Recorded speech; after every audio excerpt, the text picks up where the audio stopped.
little at the beginning. My hydrogen concentrator got knocked over. So let's talk about fasting, and also let me know if you can hear me, because just plugged in the earphones to minimize the noise ticking sound. So if you can hear me, please comment. And if you see the video, there's no sound, just let me know. So don't mind me if my body's kind of twerking. That's the PMS. In fact, let me turn it down a little bit so I can actually talk. Okay, so sorry, a little out of breath. Just got done my workout. So this is my, before I get into fasting, and what really everyone would want to consider before they fast, point to what's happening. So I'm actually breathing hydrogen gas, the most powerful antioxidant. Just did a workout. I actually did the red light panel this morning in the makeshift beta version of the healing chamber that we're going to make available to the world eventually. And right now I'm on the PMF machine, because the PMF basically accelerates the recovery, healing, rejuvenation process. There's been studies where they pulse muscles after you work out. They have people do massive amounts of bicep curls on one arm, the same thing on the other arm. One arm got pulsed, one arm didn't. The arm that got pulsed, the next day had no soreness whatsoever. So amazing for healing of the body. In my brick and mortar business, we've been playing with the combination of this for the last 18 months and have really come up with pretty cool specific settings on the PMF, specific wavelengths of light, with specific types of gas, do some pretty cool stuff. So, just a little preview of what we're going to make available for the world in the very near future. In fact, we'll be sort of officially launching it, making it available at Melinda Woodstock's Wings event. We have one of our sort of beta chambers there available for the world. Do fasting, right? So, how many people know fasting? Chime in, say yes. If not, I'll, if anyone says no, I'll actually explain what fasting or intermittent fasting is before I get into these very life-impactful details about fasting. If you're watching this, if you don't know what fasting is, kind of let me know. In fact, chime in definitely if you hear me. Sure that there is sound.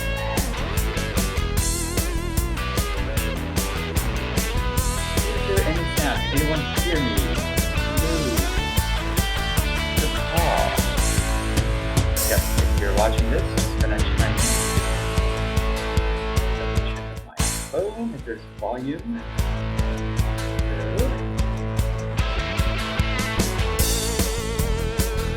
No one's chiming in, so you may not be able to hear me. Is that the case?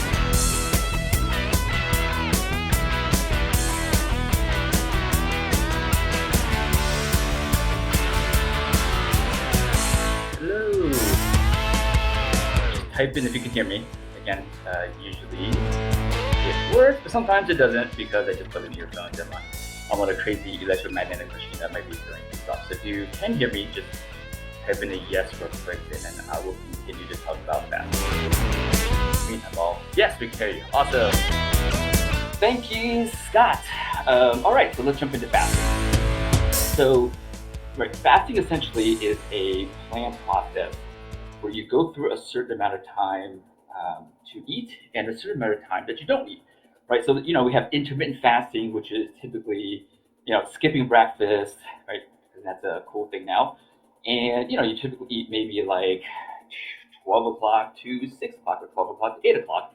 You don't eat outside a certain time window. And there's, a little bit longer fasting where you don't eat for a day, a couple days, even a week. Some people would do even longer than a week, right? That's in general fasting and intermittent fasting. And so many of the doctors, the researchers, the hackers, right, kind of wrote about this a few blog posts ago, which is the researchers are 90% of research, if you look on intermittent fasting research, is essentially done on unhealthy people. And what they found is that for unhealthy people, they were really comparing fasting versus caloric restriction in general, where you just eat 300, 400, 500 calories less per day on average. And they compare that to fasting, which is still another caloric restriction. And what they found was that they were both pretty effective, but yet the intermittent fasting has some additional benefits, right? And so this is where you hear about renewing your stem cells and resetting your immune system, things like that. So all these, physiological benefits. However, we do want to keep in mind that 90% of that research is done on unhealthy people. We can't quite assume that that works for really healthy people, right? Because there's actually different chemical processes. Because here's an example. Just by fasting, if you're eating very unhealthy, you're basically just eating also less toxins and chemicals and things like that into your system. And that alone could actually have profound physiological benefits that they're attributing to fasting.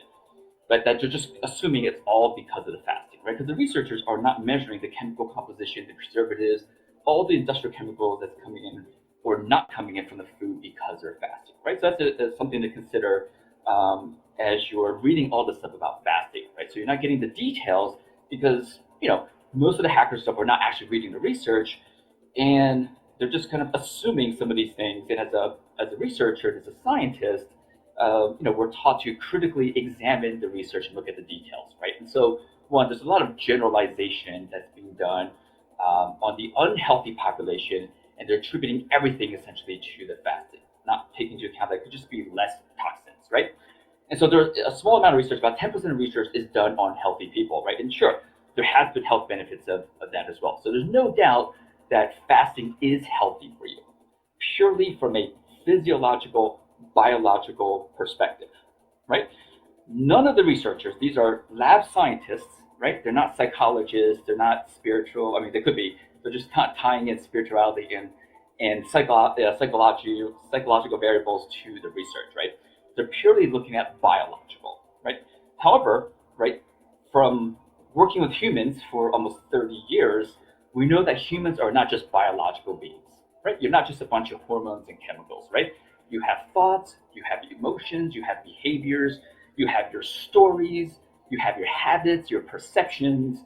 All of that is being influenced by your fasting. And none of those things I just considered is being talked about, right? Because the researchers are just looking at the biology, the chemistry of fasting. So let's talk about what are some of the other not talked about effects, right? And a simple way to understand this is this. Many people who are unhealthy, overweight, tired, stressed, overwhelmed, brain fog, not sleeping well, right? If you fall into that category, you can, one, raise your hand. And if you are in that category, if you know people in that category, think how many of those people have exceptional, nurturing relationship with food? Like, what's a relationship? What's your relationship with food, right? Is food something that you're like, oh my God, I'm going to really give it 100% attention, slowly eat it, and slowly tune in to how this food is affecting my feeling, my state, my mental being? How is it nurturing me? What's the texture of the food?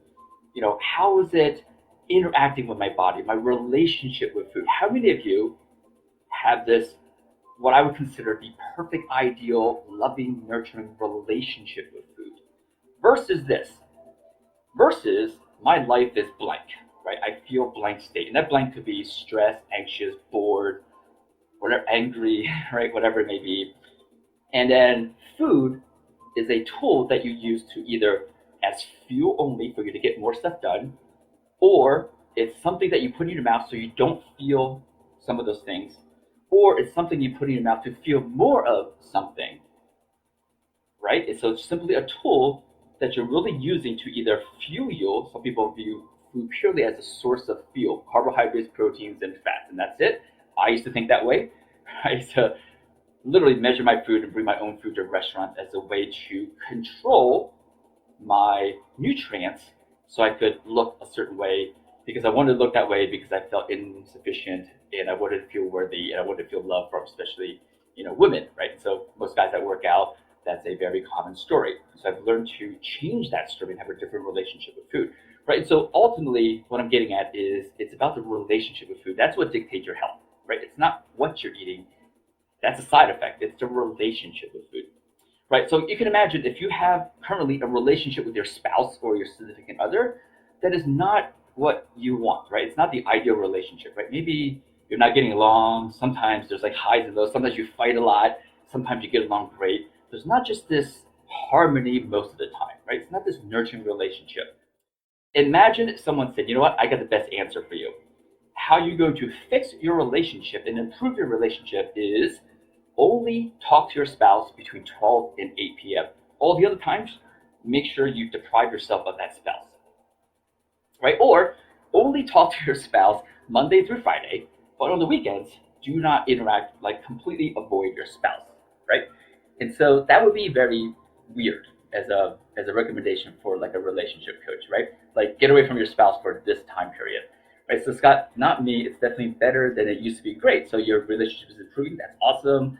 But I definitely still find myself sometimes eating out of habit, boredom, or wanting energy, not hunger, but more of a pick me up. Yes, very common, right? So Scott, I love the fact that you've improved your relationship with food, right? It used to be a lot more about some of the other things, getting an end result from the food. But yes, you're still eating out of boredom or wanting energy. That's very common, right? It's a tool, right? You might be using it as a pick me up or using it as a thing to not be bored. Obviously, I always tell the story. How many of you raise your hand if this happened to you when you were 3, 4, 5, 6, 7 years old? You sat there, you were just like daydreaming, staring at a wall, not doing anything like this. And your parent, one of them, came over and said, you know what, little Bobby, little Jen, great job just being you, and then walked away. How many of you experienced that when you were young? I'm going to assume no one's raising their hand. Conversely, how many of you, when you scored an A, kicked the goal, when you first walked, when you first smiled, you got this and you got a great job? I'm sure everyone's going to raise their hand on that one, right? So we're conditioned from a very early age to be rewarded when we do something. Why do you think all of us have a lot of to-dos on our list, right? We don't have a lot of to-bes on our list. And so yes, boredom, the act of having emptiness, to a lot of people feels uneasy. And so we tend to fill those boxes, right?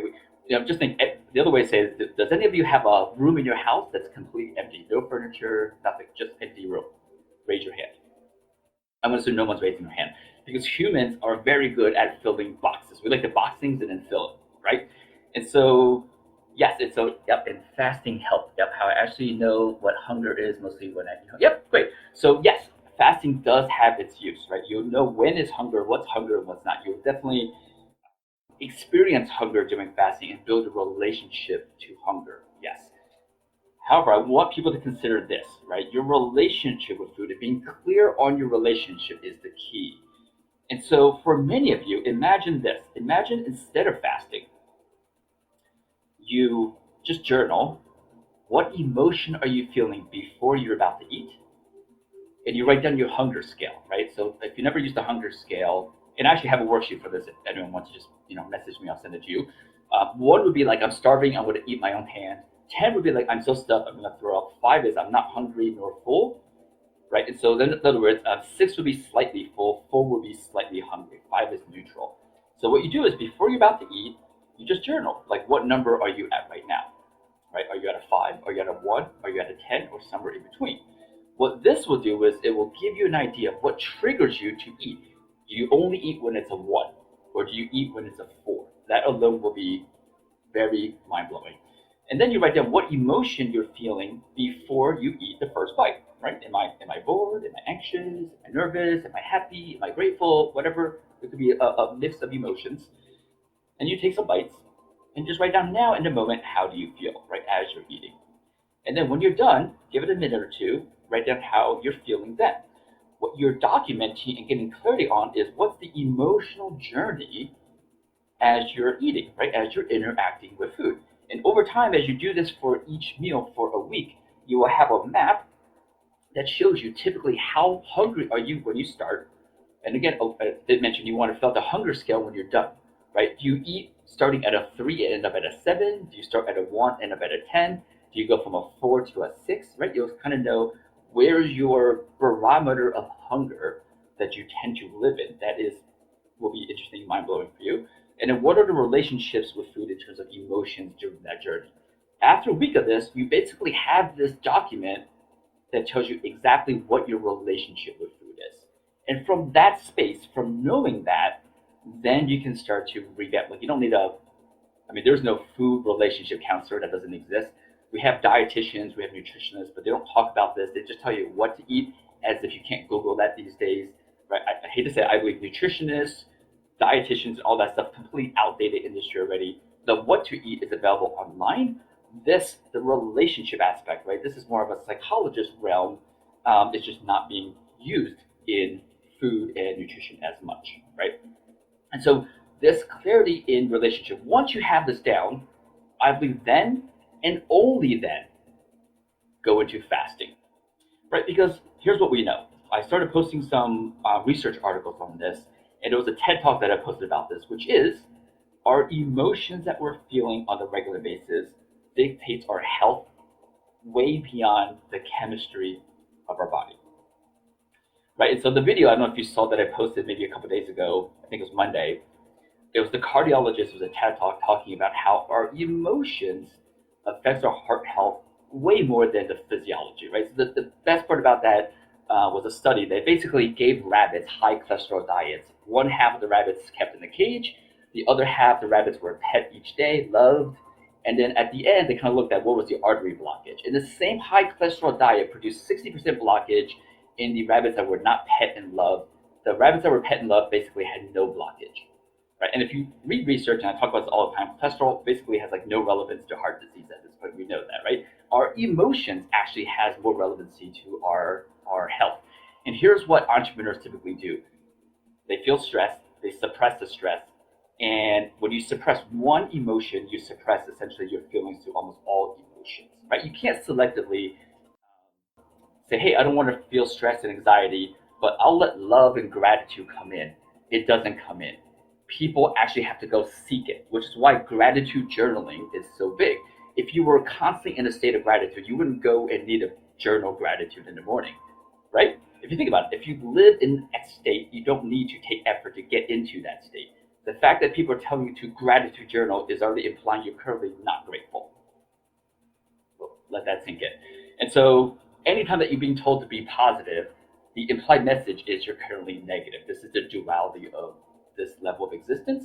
So keep in mind that anytime you see on the internet where someone says, what's the positive, be positive, think positive, find positive, it currently is implying that you're currently being negative, finding the negative, and are negative, right? And so you might want to consider scratching some of those, duality words from your language. And so fasting, right, you're literally pushing away food for a certain amount of time and only to go back into it. People are like, oh, I love fasting because at night when I actually get to eat, I get to eat all whatever I want and I'm still losing weight. Yeah, so let's apply that to marriage. That's like saying, you know what, I can totally ignore my wife, right? It doesn't matter all day. And when I'm with her, I'll do whatever I want and our marriage still works. I can love her or I can beat her. It doesn't matter. That would be a little insane, right? And so ultimately, you want this relationship, this nurturing relationship, whenever as you want, right? It's not like limit X relationship or limit X time with your spouse. And so here's the thing: when you practice intermittent fasting, that practice of limitation and boxing will show up everywhere else in your life, right? Because how we do anything is how we do everything. And so as you're learning that, yep, you're getting weight loss, you're getting healthy from your fasting. It's just like getting weight loss and healthy from keto by cutting out carbohydrates. You're going to learn in business and relationships how I'm going to succeed is by boxing and eliminating certain things. You may want to ask yourself, is that approach serving currently in your life or not? This is very important, right? So David, you have a question about hydrogen water. Solve the system you are using with battery, electrodes, and water container. How is it different than other ways of getting H2? I will answer that. There's another something. Yep. Yes, Scott, definitely. Of course, when you observe something or measure something, you alter the behavior. That's absolutely right. And I actually stopped to think about journal before I eat. There are several times I'll probably just ask myself, yes, that's correct. For sure, tracking, measuring things is in the beginning, right? It's a box, it's a structure. All things, I believe, start from structure into flow. Once you achieve a certain amount of practice and proficiency and mastery, you no longer need to journal. Right? You no longer need to put a process in place because you have what's called, unconscious mastery. But in the beginning, you definitely want the box system to put in place. And to answer your question, David, the hydrogen bottle water that you saw, it's using basically this electrical process at the bottom. It's really platinum and another mineral that takes the minerals in the water and makes hydrogen out of it. How that's different, the most common way people are doing it prior to these bottles is a pill, right? You put the pill in the water and it makes hydrogen. Well, the benefit of this is it's way cheaper, right? And so, I was paying about $30 to $40 a month for those pills per month. This bottle will last 8 to 10 years. And so most of the good hydrogen bottles that have PEM technology, which takes out the chlorine and the ozone out of the water toxic stuff, is in the $100 range. This unit actually retails for $375. We actually, a couple months ago, we ordered a large chunk of it.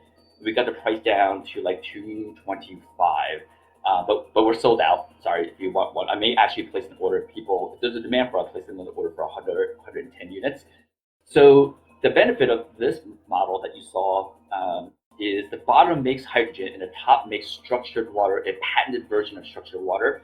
It puts Schumann's resonance, right? So Earth's energy, 7.83 hertz, into the water, which has profound energetic and molecular effects on your body, basically. I won't get into that beyond the scope of this video, but yeah, so like ultra healing for your body in that water, and it's amazing. And if anyone's watching this, you don't know what I'm talking about, hydrogen water, just Google like hydrogen water. It is incredible. I'm actually, breathing hydrogen right now. It's an incredible healer for the brain. I mean, there's research showing it. Humans breathing hydrogen actually starting to reverse certain symptoms of Alzheimer's and dementia. They gave it to mice. It increased lifespan by 30%. Like tremendous amount of stuff, right? And so things to consider about fasting, right? So if there's any questions, you can feel free to ask about fasting. I know that it's a very hot topic right now. A lot of people are doing it. That can even dovetail into keto if you're also doing keto, because I look at things from a meta perspective.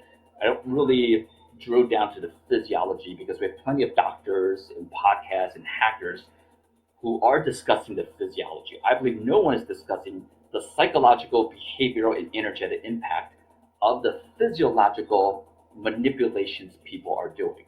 Right? I see a lot of these people who are manipulating their physiology without really discussing what's the behavioral mindset, story, perception impact, because it is impacting it, and how that influences other areas of their life. Right? They're not being quite meta about this, right? So having looked at that way of human existence for almost 2 decades, I'm more than happy to answer any questions as it relates to the physiological hacks, right? What are the meta effects of some of the hacks, right? And so, feel free to ask any questions. If there's no questions, I'm gonna hop off, grab a shower, grab some lunch, get some calories in, right? So my post workout will basically be almost a cup and a half of like sugar, from fruit, and some protein, because if you ever heard like sugar is bad for you, nothing is bad for you.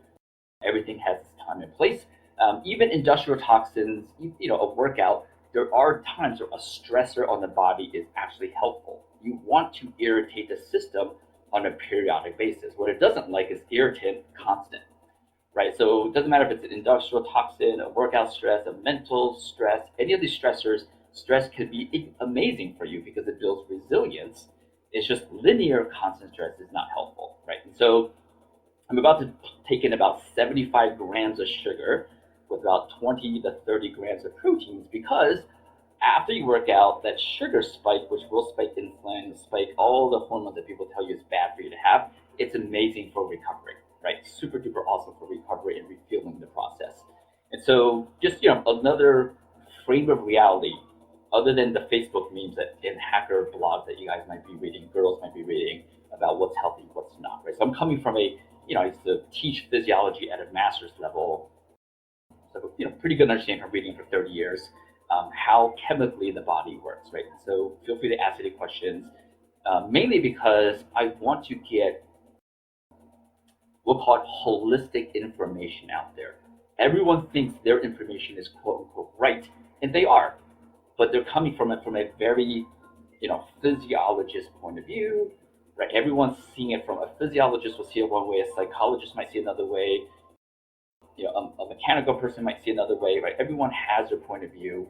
What I've really worked on in practice is how do we see it? Because I've had backgrounds in all of those, the mechanics, the biomechanics degrees, the physical therapy degrees, the physiological studies, the mindset studies. So learning how to see it from all perspectives, right?